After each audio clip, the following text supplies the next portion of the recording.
Si vous aimez le mystère, le paranormal, et que vous souhaitez en savoir plus sur les recherches en cours, eh bien restez avec nous sur Fréquence Évasion et découvrons ensemble en compagnie de scientifiques et de témoins les phénomènes que l'on dit surnaturels. Patience, c'est dans une poignée de minutes sur Fréquence Évasion. Fréquence Évasion. Fréquence Évasion. Dans quelques instants, sur Fréquence Évasion, la clé du mystère, l'invité aujourd'hui, c'est Pierre Jovanovic pour la parution de son livre Notre-Dame de l'Apocalypse ou le troisième secret de Fatima, paru aux éditions Le Jardin des Livres. À tout de suite. Fréquence Évasion, Midi-Pyrénées, Languedoc-Roussillon, Provence-Alpes-Côte d'Azur. Fréquence Évasion vous donne la possibilité de dialoguer sur l'un des trois forums. Paranormal, région et musique. Venez dialoguer sur les forums Fréquence Évasion. Cliquez sur Forum. Bon surf sur le site de Fréquence Évasion, www.fréquenceévasion.com. Fréquence Évasion, info, interview et détente. Radio Fréquence Évasion, le son de la Côte d'Azur. Pierre Jovanovic, bonjour et merci de participer à la clé du mystère sur Fréquence Évasion. Bonjour et merci à vous de m'inviter, c'est très gentil. Alors, vous avez publié Notre-Dame de l'Apocalypse ou le troisième secret de Fatima aux éditions Le Jardin des Livres.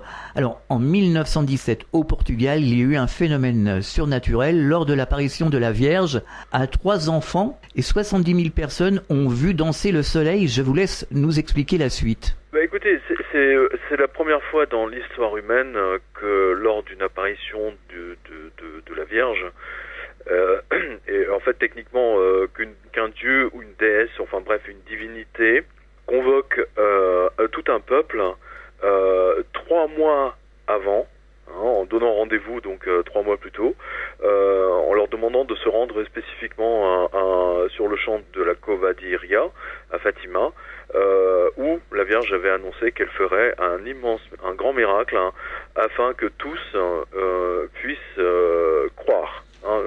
Afin que tous puissent retrouver la foi. Et cet événement à Fatima est extrêmement important, d'une part à cause de ce fait-là, déjà, c'est quand même assez unique dans l'histoire humaine pour être remarqué. Et la deuxième, c'est que, comme vous le savez ou pas, à l'époque, dans les années 13, 14, 15, c'était le Portugal vivait une révolution similaire à la Révolution française. C'est-à-dire qu'on faisait la chasse aux curés, la chasse aux religieux, aux religieuses, aux monastères, etc. Et le gouvernement était particulièrement athée, avec une tendance franc-maçonnique prononcée. Et donc tous ces gens, bien entendu, ne croyaient absolument pas au surnaturel, et encore moins une apparition de la Vierge. Mais vu que le message des enfants a été répercuté donc dans tout le Portugal, les autorités, que ce soit policières ou militaires, se sont rendues sur place parce qu'elles étaient persuadées qu'il ne se passerait rien, justement, qu'il n'y aurait pas d'apparition quelconque de la Vierge, et qu'il n'y aurait pas de miracle, et que à cause de cela, les enfants, les trois gamins, se feraient massacrer par la foule en délire. Voilà. Donc ce qui explique, si vous voulez, d'une part, la présence de 70 000 personnes, grosso modo, et ensuite la présence des forces de police, et bien entendu d'un détachement, de plusieurs détachements militaires qui étaient là-bas pour faire du maintien de l'ordre. Donc c'est un événement, si vous voulez, qui est marqué d'une pierre blanche dans l'histoire humaine, parce que, comme je vous l'ai dit, c'est la seule et unique fois où la Vierge Marie a convoqué, on va littéralement utiliser ce verbe, a convoqué donc le peuple portugais à assister à l'un de ces miracles. Oui, en effet. Assez spectaculaire quand même. Ça a été effectivement assez spectaculaire, puisque il y a eu quand même quelque chose d'énorme s'est passé, c'est-à-dire la population, tous les gens qui étaient rassemblés dans ce champ ont vu la même chose, grosso modo. Ils ont vu comme si le soleil allait leur tomber sur la tête, comme si le soleil d'un seul coup quittait sa course et qu'il tombait sur la terre, enfin se dirigeait vers la terre, voilà. Et ensuite, ce qui est encore plus dingue, c'est que ce miracle visuel a été vu à 5 ou 6 kilomètres dans un rayon, 30 kilomètres dans un rayon de Fatima. Oui, quand même, ouais. Oui, voilà. Donc, si vous voulez, il y a tout un tas d'anomalies qui vous montrent bien qu'il s'est passé quelque chose d'authentique, parce que vous vous ne pouvez pas inventer autant de petits faits qui n'ont pas qui ne se tiennent pas les uns les autres, hein, voilà. Bien sûr. Mais qui en même temps, il y a une cohésion totale dans l'ensemble des témoignages. Hein, voilà. Et inutile de vous dire qu'il y avait aussi des journalistes. Oui. Donc c'était à différents endroits finalement. Les personnes étaient un peu éparpillées partout, à différents endroits. Non, c'est-à-dire que, je veux dire, il y avait 70 000 personnes qui étaient rassemblées ensemble au champ, mais le sentiment de voir le soleil tomber sur la Terre a été vu dans un rayon de 60 km. Et dans 60 km, ok. Oui, quand même. Ça fait du monde, 60 km. Hein. Ben oui, effectivement. Alors un autre phénomène que vous expliquez dans votre ouvrage, celui-ci plus récent, c'est en 2003, le Soleil a envoyé une flamme 5000 fois plus puissante qu'à l'habituel. Cette flamme est partie à l'opposé de la direction de la Terre et les agences spatiales ont mis le Soleil sous haute surveillance. Oui, depuis lors, effectivement, toutes les agences spatiales ont mis au point des satellites spécialisés dans l'observation du Soleil et de son comportement, et en particulier, je pense à un stéréo, qui le photographie, si vous voulez, sous deux angles différents, qui permet de le regarder un peu en relief, parce que effectivement, toutes les agences savent maintenant que le Soleil présente un comportement assez étrange, et que nous courons le risque effectivement d'avoir des éruptions solaires, des flammes énormes se dirigeant vers la Terre, et ces flammes, bien entendu, vont pulvériser tous les satellites qui nous servent en ce moment de GPS, de communication maritime, de communication téléphonique, enfin bref, tous les satellites, si vous voulez, qui ont été mis en orbite. Hein. Voilà. Et indépendamment de ça, des flammes de moindre envergure, au début du siècle dernier, ont mis le feu à toute une série de poteaux télégraphiques aux États-Unis. Ah oui. Donc ça vous montre. Oui, parce que je veux dire, suivant l'intensité, si vraiment le Soleil se fâche très fort, c'est tout notre système électrique qui tombe à zéro, quoi. Ah ouais. Du jour au lendemain, ça s'arrête, hein, parce que c'est trop fort. Alors l'année dernière, on disait que justement le Soleil est en pleine éruption.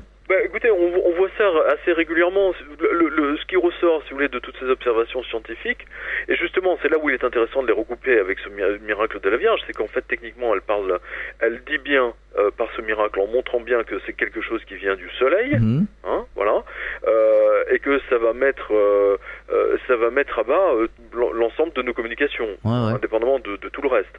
Et aujourd'hui, la crainte des spécialistes du Soleil, c'est vraiment ça. Hein. En 2012, les astrophysiciens s'attendaient déjà à des réactions violentes du Soleil, au point qu'ils pensaient que la retransmission des Jeux Olympiques de Londres de 2012 ne pourrait pas se faire correctement. Alors ça ne s'est pas passé, mais on l'a déjà vu il y a une dizaine d'années, cela s'est réalisé puisque les satellites de téléphone sont tombés en panne au-dessus des États-Unis pendant un certain temps. Alors justement, est-ce que le Soleil n'est pas un peu capricieux ? Visiblement, là, ça a l'air d'être... On en parle moins, hein, tout au moins. On parle moins de ces éruptions. On en parlait beaucoup l'année dernière, l'an passé. Est-ce que ça continue ? Ou alors, est-ce qu'il est un peu capricieux, comme ça, il se calme et puis d'un seul coup, il se réveille ? On sait que le Soleil a un cycle de 11 ans. Hein.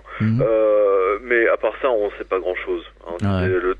Tout le reste ne sont faits que de supputations, d'hypothèses diverses et variées.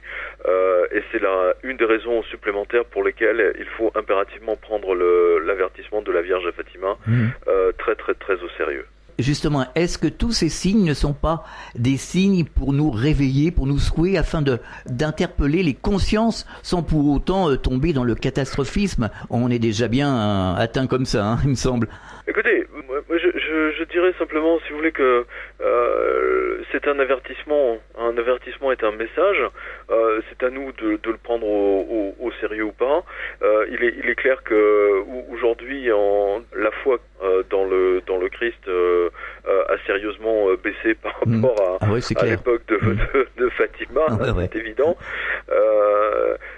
Et clairement, jamais nous n'avons autant dépendu des équipements électroniques, et clairement jamais on est aussi proche d'avoir une sorte de révélation, on va dire ça comme ça, puisque comme je le montre dans le livre, Notre-Dame de l'Apocalypse, je le montre très clairement, c'est tout l'univers qui se réchauffe. On vous parle du réchauffement de la planète, mais c'est pas spécifique à la Terre, c'est spécifique à l'ensemble des planètes. Il y a un réchauffement du système solaire, on va dire ça comme ça. D'accord. Alors pourquoi le Vatican ne communique pas sur tous ces événements et cultive sans arrêt le mystère et l'obscurantisme? Écoutez, vous savez, le Vatican a pris le message de Fatima très au sérieux, autant et si bien, si vous voulez, qu'ils ont demandé aux Américains, ils ont acheté aux Américains, ils ont obtenu des Américains la permission d'installer un observatoire dans une forêt indienne, ce qui est quand même du jamais vu, et c'est opéré par les jésuites, donc les jésuites, des astrophysiciens jésuites. Donc ça vous montre bien que le Vatican est très très intéressé pour savoir ce qui va se passer. D'ailleurs, c'est mon livre qui avait révélé l'existence de cet observatoire à l'époque, parce que ce livre est sorti il y a 3 ans, 4 ans, et on le voit, il est plus que jamais d'actualité, quoi. On marque une pause dans la clé du mystère, on revient dans quelques instants, toujours en compagnie de Pierre Jovanovic. De Menton à Toulouse, Radio Fréquence Évasion, le soleil du Grand Sud. Sur Fréquence Évasion, les stars d'hier, d'aujourd'hui et de demain se racontent en toute liberté. Pour en savoir plus, cliquez sur Programme. Bon surf sur le site de Fréquence Évasion, www.fréquenceévasion.com. Fréquence Évasion. Fréquence Évasion. Votre soirée télé sur les 6 chaînes et la TNT. Qu'allez-vous regarder ce soir? Pour en savoir plus, cliquez sur Programme TV. Fréquence Évasion vous propose le programme de votre soirée grâce à programme-télé.org. Bonne soirée à la télé ou sur Fréquence Évasion.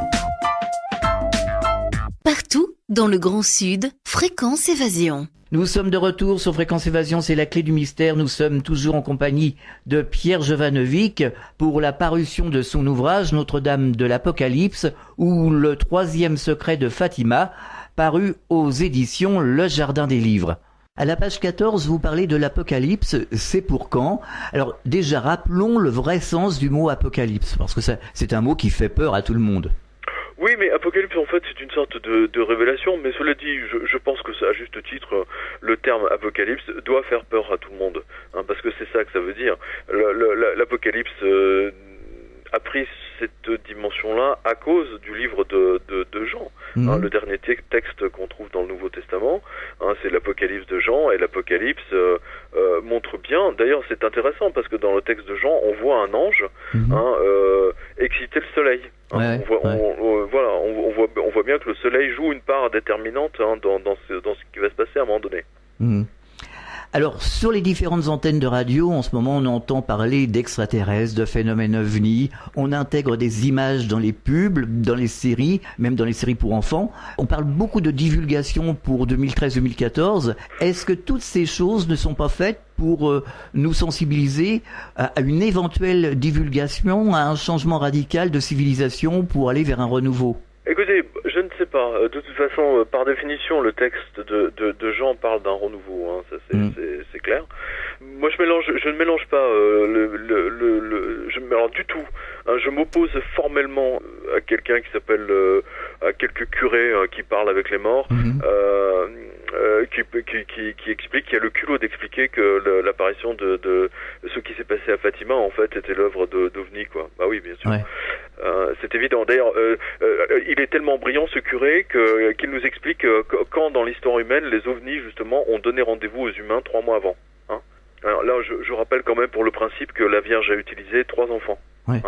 Que les enfants étaient extrêmement clairs dans leur déclaration et que le gouvernement portugais les a même mis en prison pour essayer de les faire changer d'avis. Il faut vraiment, moi j'invite vraiment les personnes qui sont intéressées par cette histoire de lire le livre parce que c'est difficile de résumer autant de faits en 20 minutes.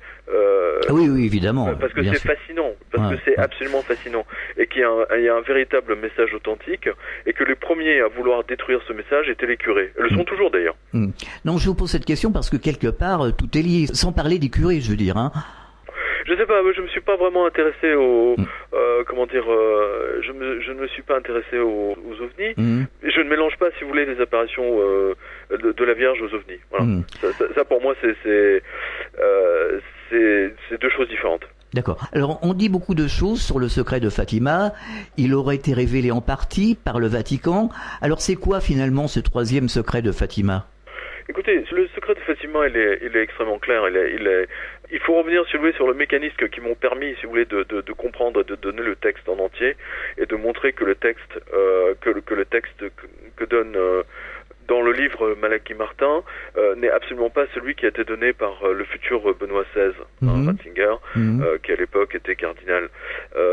Donc je rappelle quand même que le Vatican a attendu 80 années pour révéler soi-disant révéler le vrai secret du Vatican, et en fait ils ne l'ont pas donné. Le vrai secret celui que je donne dans le livre est totalement différent, puisque il est d'ailleurs en cohésion totale et en logique absolue avec le miracle de Fatima lui-même, c'est-à-dire le soleil touchant la terre et à un moment donné une partie des océans qui partent en fumée, quoi.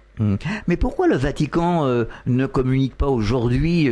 On est dans une époque de communication, il y a Internet, etc., etc. On arrive à analyser, à découvrir certaines choses. Le Vatican est rempli de curés qui ne croient absolument pas à la dimension surnaturelle de la Vierge, du Christ, etc., des anges. Là, je vous rappelle quand même. Mais alors c'est grave là. La première chose qu'ils ont faite, c'est enlever les anges. Ouais. Faut peut-être pas l'oublier, c'est pas innocent. Ouais. Pour moi, toute cette assemblée je ne parle pas du nouveau pape François II, François tout court, pardon, qui me semble fondamentalement infiniment mieux que Benoît XVI, qui était une imposture totale. On l'a vu d'ailleurs de ce qu'il a fait. Et tant et si bien, c'est que j'avais annoncé un an à l'avance, dans mon livre 777, c'était la suite de Notre-Dame de l'Apocalypse, qu'il serait éjecté du Vatican. Ouais. Donc ça prouve bien que mes analyses, a priori, elles tiennent la route, puisqu'elles se passent. Voilà.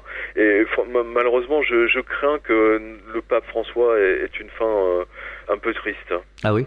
Oui, je pense que les musulmans qui sont payés par les Saoudiens ou les Qataris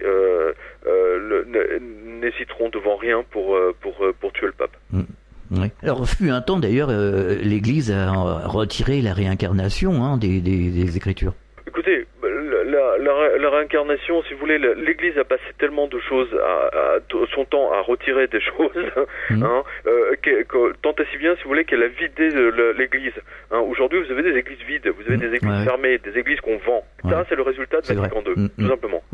Et c'est le résultat de prêtres qui ne croient absolument pas au surnaturel.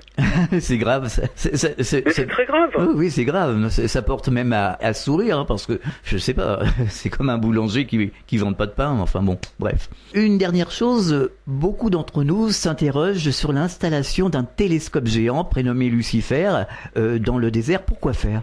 Justement pour observer le soleil, pour observer ce qui va arriver en fait, du ciel. C'est de la grande conséquence de Fatima, du miracle de Fatima. C'est pour ça qu'ils ont installé ce télescope géant, qui a d'ailleurs été enrichi il y a pas très longtemps. Je le montre dans le livre, de nouvelles optiques. Ah oui. D'ailleurs, un télescope qui a coûté vraiment très cher. Pierre, est-ce que vous avez un message à adresser aux auditeurs? Mon message est simple, si vous voulez, c'est qu'aujourd'hui la télévision, le système médiatique vous détache de toute forme de spiritualité. Et moi, je les invite à lire Notre-Dame de l'Apocalypse, parce que cela vous montre de manière très claire que la Vierge Marie donc est là, qu'elle fait des miracles, qu'elle est authentique, qu'on peut la prier, qu'elle est absolument unique. Et vous verrez dans le livre que vous avez tout un tas de... moi je les invite d'ailleurs à aller sur mon site, judavic.com. Vous avez une page qui s'appelle Octobre, qui est dédiée à Fatima. Vous avez même des vidéos aujourd'hui de miracles contemporains. Vous avez des statues, des choses absolument extraordinaires. C'est incroyable, c'est purement incroyable. Et ça, vous ne le voyez jamais à la télévision. Ah non, de toute façon on le verra jamais. Ah non, évidemment. C'est clair. Retransmettre en direct, comme l'avait fait CNN une fois, je peux vous dire que CNN s'est fait tellement remonter les bretelles que ça a disparu. Ils l'ont même retiré de leur vidéothèque. De toute façon, dans tous les domaines, que ce soit pour les phénomènes paranormaux en général, on n'en parle pas à la télévision, ou alors justement on les tourne toujours en dérision. Ça c'est clair. Est-ce que la Vierge a apparu, je vais dire ces temps-ci, mais ces dernières années? Vous savez, la Vierge apparaît partout. Elle apparaît toujours dans des petits... je parlais de CNN tout à l'heure, parce que c'était un miracle qui est pas si vieux que ça, qui a 4 ans. C'est une statue de la Vierge dans un village paumé au fin fond du Mexique qui s'est mise à pleurer. Et en plus, c'est d'autant plus extraordinaire que la statue était enfermée dans une espèce de chasse en verre. Donc rien dans ce désert plombé par le soleil ne pouvait provoquer l'arrivée d'eau. Absolument. Donc ça a été filmé par toute la télévision mexicaine, toutes les télés. Et CNN s'est même déplacé. Et puis pouf, plus rien. Même le Vatican ne supporte pas les miracles de la Vierge. Oui, c'est incroyable. Elle leur fait de l'ombre. Ouais, c'est quand même bizarre. C'est le cas de le dire. Et justement, je vais pas dire leur fonds de commerce, parce que le mot n'est pas approprié pour ce genre de choses, mais... Et c'est justement ça que je montre dans tous mes livres. Ouais, c'est fou, quoi. No comment, comme on dit, hein. Non, justement, ça vous montre bien que l'Église est dévoyée aujourd'hui. Que les curés que vous avez sont des faux curés quasiment. Pas tous, hein, bien sûr. Il y a bien sûr qu'il y a des vrais curés encore. Oh, Dieu merci. Hein, mais malheureusement, vous savez, c'est Roger Pierrefitte qui raconte dans l'un de ses livres La clé de Saint-Pierre. Ça a été confirmé d'ailleurs depuis par d'autres cardinaux, que les cardinaux en poste à l'époque au Vatican avaient essayé de consacrer la basilique de Saint-Pierre au diable. Rien que ça. Parce que vous avez un certain nombre de cardinaux qui sont des lucifériens. Alors c'est pas étonnant hein, que les fidèles désertent les églises, soient complètement perdus, incroyants, enfin, c'est pas étonnant. Non, c'est pas du tout étonnant de voir, si vous voulez, que tous les scandales qu'on a vus ces dernières années. Est-ce que vous avez des projets, Pierre Jovanovic ? Vous savez, on a toujours des projets, mais j'en parle pas. Je préfère, vous le savez d'ailleurs, j'aime bien venir vous voir quand le livre est terminé. Oui, je me doute. Donc on peut retrouver tous vos ouvrages sur le site du Jardin des Livres, www.lejardindesLivres.fr. Merci Pierre Jovanovic et à très bientôt. Merci à vous. Au revoir. Au revoir. Fréquence Évasion.